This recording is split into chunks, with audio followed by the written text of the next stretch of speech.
And there's a new friend to the family, as you can see.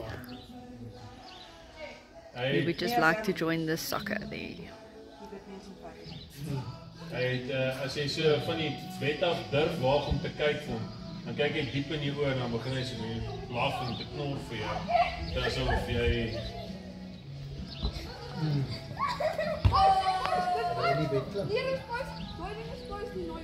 Hy wil gelukkig die bed toe en hy kan nie spring nie. Nou die oggend as hy my Now the soccer is changing into rugby. By hulle in die bed.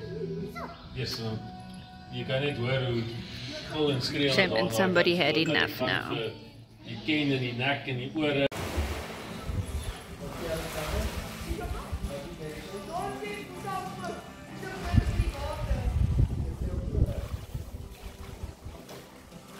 My